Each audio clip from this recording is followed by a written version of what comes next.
आपने बहुत बार लोगों को कहते हुए सुना होगा कि आसमान खा गया या फिर जमीन निकल गई, लेकिन अर्थ पे एक ऐसी जगह है जहां पे लोगों ने क्लेम किया है कि वहां पे सच में ऐसा होता है। ये जगह नॉर्थ अटलांटिक ओशन के वेस्ट रीजन में है, यूएस के स्टेट फ्लोरिडा से लेके पुर्टो रिको आइलैंड और बर्मुडा के बीच में है। अब क्योंकि ये तीनों मिलकर ट्रायंगल बनाते हैं, इसलिए इस एरिया को कहा जाता है बर्मुडा ट्रायंगल। लेकिन इस एरिया में जो इंसिडेंट्स हुए हैं उसकी वजह से इसको और भी नाम दिए गए, जैसे Devil's Triangle, the Limbo of the Lost. अब बात यह है कि जो एरिया है इसके बारे में बात होना शुरू कैसे हुई।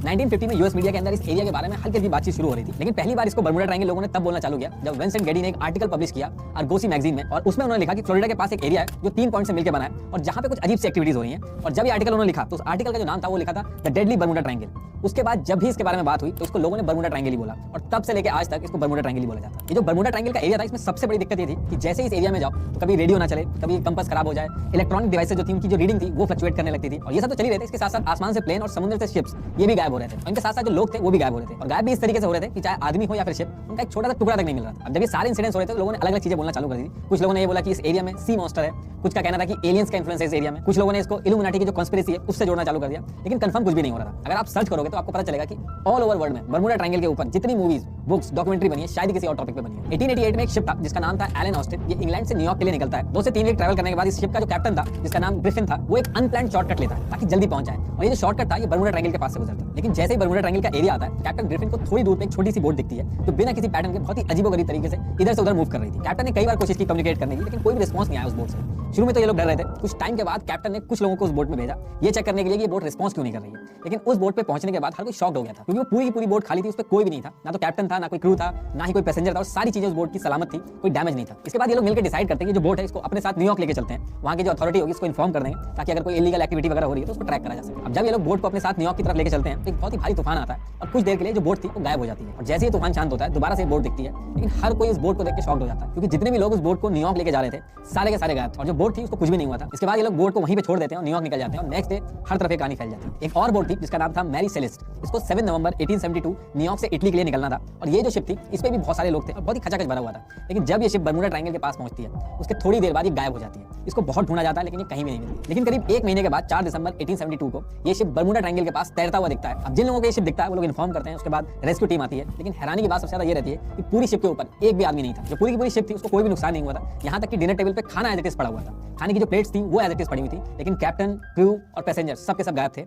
इन लोगों का आज की डेट तक पता नहीं चल पाया कि ये लोग गए कहाँ। इसके बाद 5 दिसंबर 1945 को 5 फाइटर प्लेन्स का एक ग्रुप नेविगेशन और ये जो कॉम्बैट फाइटिंग होती है इसकी ट्रेनिंग के लिए फ्लोरिडा से निकलता है। ये जो पूरा ग्रुप था इसको नाम दिया गया था फ्लाइट 19। इस पूरे ग्रुप में सारे ट्रेनी थे और एक सीनियर लेफ्टिनेंट था जिसका नाम था चार्ल्स। इनकी ट्रेनिंग का जो रूट था उसमें ये था कि ये फ्लोरिडा से निकलेंगे, उसके बाद चिकन रॉक एक जगह है वहां पे ये बॉम्ब ड्रॉप करेंगे, उसके बाद ग्रैंड बाहामा पे जाके वापस फ्लोरिडा के बेस पे आ जाएंगे। उस पर्टिकुलर टाइम पे तो मौसम क्लियर था, लेकिन जैसे ये लोग निकलते हैं उसके 2 घंटे बाद ही मौसम खराब हो जाता है, और इनके लीडर चार्ल्स डिसाइड करते हैं ये टास्क पूरा नहीं करेंगे बल्कि वापस लौट जाएंगे। चार्ल्स जो थे वो अपना कंपास निकाल के देखते हैं, लेकिन वो खराब था। वो अपना दूसरा कंपास निकाल के देखते हैं क्योंकि वो भी खराब था। ये अपनी टीम से भी कोऑर्डिनेट करते हैं, उन सबके कंपास खराब थे, और ग्राउंड की टीम जब इनको ट्रैक करती है तो उनको पता चलता है कि सारा का सारा ग्रुप डायरेक्शनलेस हो गया है। उसके बाद इसको ढूंढने के लिए एक और एयरक्राफ्ट भेजा जाता है और वो भी गायब हो जाता है। जो इसका लास्ट मैसेज था वो ये था कि यहाँ पे 100 फीट की ऊंचाई पे कुछ जलता हुआ दिख रहा है, और उसके बाद ये भी गायब हो जाता है। क्रिस्टोफर कोलंबस जो थे उनकी बुक तक में ये चीज लिखी हुई है कि जब वो यूरोप से निकल के बर्मुडा ट्रायंगल के पास पहुंचे थे तो उनका जो कंपास था उसने काम करना बंद कर दिया था, वो रास्ता भटक गए थे। कोलंबस जैसे ट्रैवल करते थे तो अपनी डायरी में जरूर लिखते रहते थे। तो उन्होंने ईयर 1492 में ये लिखा था कि कंपास काम नहीं कर रहा है और यहाँ पे कैंडल की तरह रोशनी आसमान से गिर रही है। ब्रूस गन्नाउन एक लौते ऐसे आदमी है जो बर्मुडा ट्रायंगल को सर्वाइव करके वापस आए। ब्रूस बहामास से फ्लोरिडा रेगुलर ट्रैवल करते थे, उनको करीब 1.5 घंटा लगता था बहामास से फ्लोरिडा ट्रैवल करने में। लेकिन एक बार ये बर्मुडा ट्रायंगल से 10,000 फीट से भी ऊपर प्लेन उड़ा रहे थे। मौसम एकदम क्लियर था, ना तो कोई रेन थी ना कोई ठंडे स्टॉर्म था, लेकिन अचानक से बहुत ही हैवी क्लाउड आ गए और वो काफी देर तक आते ही रहे, और वो थोड़ी देर के लिए नहीं आए थे, वो कंटिन्यूअसली आई जा रहे थे। इतना ज्यादा अंधेरा हो गया था कि सन की एक लाइट तक उसमें नहीं पास हो रही थी। जैसे जैसे ब्रूस आगे बढ़ रहे थे क्लाउड और हैवी होता जा रहा था, और प्लेन के जो इंस्ट्रूमेंट्स थे वो काम नहीं कर रहे थे, ना ही कंपास काम कर रहा था, और उनको ऐसा लग रहा था कि कोई एक्सटर्नल फोर्स जो है वो प्लेन को कंट्रोल कर रही है। ग्राउंड पे जो टीम थी उनको अचानक से उनकी लोकेशन मिलना भी बंद हो गई थी, लेकिन वो रुके नहीं, वो कंटिन्यूअसली उन घने बादलों में प्लेन चलाते रहे, और फिर वो बादल थोड़ी देर बाद हट गए। वो ग्राउंड टीम से कॉन्ट्रैक्ट करते हैं, लेकिन हर कोई शॉक था क्योंकि प्लेन सिर्फ 45 मिनट्स में फ्लोरिडा पहुंच गया था, जो कि प्रैक्टिकली पॉसिबल ही नहीं है। 250 माइल्स की डिस्टेंस थी, 1.5 घंटे में पूरी होनी चाहिए थी, क्योंकि इस मॉडल का जो प्लेन था वो मैक्सिमम स्पीड उसकी 180 माइल्स पर आवर थी। प्रैक्टिकली ऐसा पॉसिबल नहीं था कि 45 मिनट में वो फ्लोरिडा पहुंच जाए। जो उन्होंने फ्यूल चेक किया था वो भी एज इट इज था, वो भी कम नहीं हुआ था। फिर आगे चल के उन्होंने इस पे किताब लिखी। अब ये जो स्टोरीज मैं आपको बता रहा हूँ ऐसी और भी बहुत सारी स्टोरीज है बर्मुडा ट्रायंगल के ऊपर जो बुक्स, मूवीज और डॉक्यूमेंट्री की फॉर्म में बिक रही हैं। अब इसके पीछे रीजन ये है कि लोगों को पसंद आती है मिस्टीरियस स्टोरीज, उन स्टोरीज से कनेक्शन बिल्ड करना और पसंद आता है उनको, क्योंकि ये जो कॉन्स्पिरेसी थ्योरीज होती हैं काफी इंटरेस्टिंग होती हैं। वहीं रियल फैक्ट्स जो होते हैं वो थोड़े से बोरिंग होते हैं, उनमें मजा नहीं आता है, उनको सुनने में ऐसा लगता है जैसे कि पढ़ाई चल रही है, और इसी चीज का बिजनेस बनाया जाता है। ऐसी स्टोरीज जिनमें यह है कि पहले बर्मुडा ट्रायंगल था, उसके नीचे एक सिविलाइजेशन था, अब वहाँ पे हम एलियन से मिलेंगे, मिलियंस में बिकती हैं। आप सर्च करके देखिएगा बरमूडा ट्रायंगल पे कितनी मूवीज बनी है, आप थक जाओगे देखते देखते इतनी मूवीज बनी। आप बुक सर्च करोगे तो ताता लगा हुआ अलग अलग स्टोरीज का, एलियन से लेके इल्यूमिनाटी तक, जिसकी जितनी इमेजिनेशन है उसने उस लेवल की स्टोरीज बना के बेची है। एक पर्टिकुलर इंसिडेंट के कुछ डेटा पॉइंट्स को उठा के, जो कि 100 से 200 साल पुराने हैं, जिनको वेरीफाई तक नहीं किया जा सकता, हम कुछ भी मान लेते हैं। जब मैं सारी स्टोरीज बता रहा था तो आपके दिमाग में क्वेश्चन जरूर आएंगे कि अगर इतनी मिस्टीरियस है जगह तो आजकल इसके बारे में क्यों नहीं बात हो रही है। अगर आज के डेट में किसी को फ्लोरिडा जाना है तो वो प्लेन या फिर शिप का यूज करेगा, यही बरमूडा ट्रायंगल वाला ही रूट यूज करेगा। इनफैक्ट सबसे हैवी ट्रैफिक जोन है बरमूडा ट्रायंगल का। आज की डेट में हमारे पास एडवांस टेक्नोलॉजी है, तो हमें पता चल जाता है अगर कोई इंसिडेंट होता है कि इसके पीछे रीजन क्या है। कई ऐसे इंसिडेंट्स हैं जो आज भी नहीं पता चल पाते, लेकिन हम बहुत ही तेजी से एडवांस होते जा रहे हैं। ये जो बरमूडा ट्रायंगल की कहानियां बेची जाती हैं, अगर आप छोटी सी सर्च करोगे गूगल पे तो बरमूडा ट्रायंगल का जो एरिया है वो टॉप 10 डेंजरस रीजन तक में नहीं है। इनफैक्ट किसी भी कंट्री ने इतना भी बॉदर नहीं किया कि बरमूडा ट्रायंगल को मैप तक में मेंशन कर दे। यूएस नेवी तो बरमूडा ट्रायंगल का जो नाम है इस वर्ड को ही नहीं मानती है। बरमूडा ट्रायंगल की जो विकिपीडिया डेफिनेशन है वो ये कहती है कि ये एक अर्बन लेजेंड है, मतलब ये कहानी है जो बताई जा रही है कि सच है, लेकिन वो सच है नहीं। लॉयड लिस्ट ये एक शिपिंग पब्लिकेशन है जो ऑल ओवर वर्ल्ड के शिप्स है उनका डेटा मेंटेन करती है कि कितनी कैजुअलिटी हुई है, हर साल कितने शिप गायब हुए हैं, और इनके हिसाब से ऑल ओवर वर्ल्ड में जितने भी वेसल्स हैं उसमें से 1.8% के साथ कैजुअलिटी होती है किसी न किसी रीजन से।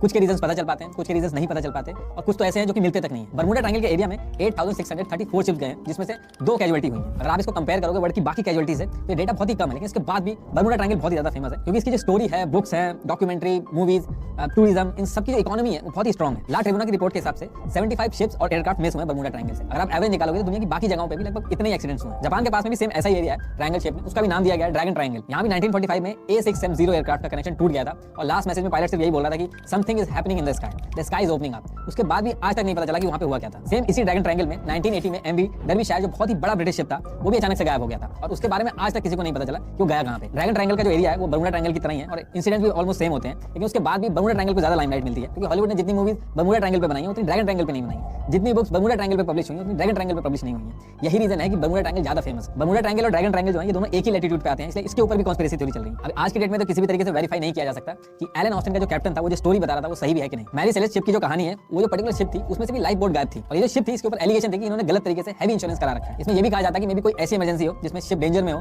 लोगों को शिप से खाली करा के कहीं और ले जाया जा रहा हो और उस पर्टिकुलर टाइम पे कोई दुर्घटना हुई। अब एक चीज जो ज्यादातर केसेस में आप सुनोगे कि कंपास खराब हो जाता है। अब देखिए कंपास के अंदर जब भी आप नॉर्थ की डायरेक्शन चेक करते हो तो वो अर्थ के ज्योग्राफिक नॉर्थ से थोड़ा अलग दिखाता है, इसलिए अर्थ के 2 पोल सिस्टम है, एक मैग्नेटिक पोल सिस्टम जो कंपास दिखाता है और दूसरा जियोग्राफिक पोल सिस्टम जो कि अर्थ के एक्सिस ऑफ रोटेशन पर बेस्ड है। जियोग्राफिक नॉर्थ पोल को हम ट्रू नॉर्थ भी कहते हैं, लेकिन अर्थ के ऊपर कुछ जगह ऐसी भी है जहां पे अगर आप कंपास से चेक करोगे तो एक्चुअल नॉर्थ पोल दिखाएगा, और जिस जगह पे एक्चुअल नॉर्थ दिखता है उसको हम कहते हैं एगोनिक लाइन। वैसे तो ये जो एगोनिक लाइन है चेंज होती रहती है, लेकिन बरमूडा ट्रायंगल पे काफी सालों से इसका सेंटर है, इसलिए इस एरिया में कंपास दिक्कत करता है और गलत डायरेक्शन दिखाता है। राइट 19 की भी बात करें तो उस केस में भी इन्वेस्टिगेटिंग टीम की जो रिपोर्ट आई थी उसमें भी यही आया था कि एक ह्यूमन एरर है जिसमें कंपास फेलियर की वजह से वो लोग रास्ता भूल गए थे और लास्ट में उनका फ्यूल खत्म हो गया था। लेकिन आज की डेट में मॉडर्न जीपीएस है, रडार है, सोनार है, इसलिए आज की डेट में ये सारी चीजें सुनाई नहीं आती। बरमूडा ट्रायंगल का जो एरिया है वहाँ पे मीथेन हाइड्रेट की फील्ड भी है, तो जब मीथेन का इरप्शन होता है तो वो पानी से मिलकर बड़े बड़े बबल्स बनाता है जिससे पानी की डेंसिटी कम हो जाती है, और नॉर्मली जिस डेंसिटी के हिसाब से शिप्स बने होते हैं तो वो सर्वाइव नहीं कर पाते हैं और डूब जाते हैं। एक्सपेरिमेंट में भी ये प्रूव हो चुका है कि बबल्स की वजह से शिप्स डूब सकते हैं। इसके साथ साथ यूएस के कई स्टेट्स हैं जो बरमूडा ट्रायंगल से लगे हुए हैं, वहाँ पे हरिकेन बहुत आते हैं जैसे कि फ्लोरिडा, तो ये भी एक रीजन माना जाता है एक्सीडेंट्स का। बरमूडा ट्रायंगल में ऐसा नहीं है कि सिर्फ एक ही रीजन की वजह से एक्सीडेंट्स होते हैं, इसमें कई सारी चीजें। 2016 में यूनिवर्सिटी ऑफ कोलोराडो की साइंटिस्ट की टीम ने सैटेलाइट इमेजेस निकाली बरमूडा ट्रायंगल की, तो यहाँ पे उनको हेक्सागोन शेप में